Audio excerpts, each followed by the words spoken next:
દર્શક મિત્રો, હું છું પરમાર અનિશા. તમે જોઈ રહ્યા છો લોક સામના ન્યૂઝ. તો જોઈએ આજના સમાચાર અમરેલીથી અમારા રિપોર્ટર દિનેશ સાગલ સાથે. લાઠી તાલુકાના મતીરાળા ગામની સીમમાં આવેલ એપોલો પાવર સોલર પ્લાન્ટમાં કામ દરમિયાન અકસ્માત સર્જાયો હતો. પ્રાપ્ત માહિતી અનુસાર લાલુ રંગજીભાઈ ભાંભોર, ઉંમર વર્ષ 42, મજૂરી કામ માટે સોલર પ્લાન્ટ ખાતે બોલાવવામાં આવ્યા હતા.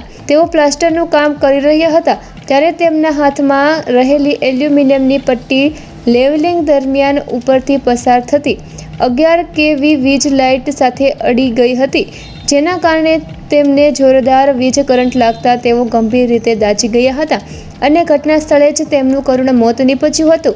ઘટનાની જાણ થતાં સ્થાનિક લોકો અને સંબંધિત તંત્ર ઘટના સ્થળે દોડી આવ્યું હતું. બાદમાં મૃતદેહને જરૂરી કાર્યવાહી માટે અમરેલી સિવિલ હોસ્પિટલ ખાતે ખસેડવામાં આવ્યા હતા. આ અકસ્માતથી પરિવારજનોમાં શોકની લાગણી વ્યાપી ગઈ છે. સમગ્ર વિસ્તારમાં આ ઘટનાને લઈને અરેરાડી ફેલાઈ છે. કાકા, તમારું નામ શું છે? જગદીશભાઈ હીરાભાઈ પટેલ. આ શું બનાવ બન્યો હતો? ચણતર કામમાં પ્લાસ્ટર દરમિયાન ઉપર લાઈનને અડી જતા શોર્ટ લાગેલ છે.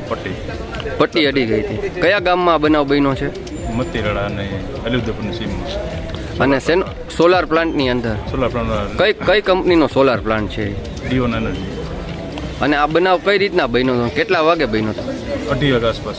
2:30 વાગ્યા આસપાસ પ્લાસ્ટર કરતા હતા, પટ્ટી ઊંચી થઈ એટલે તારમાં અડી ગઈ.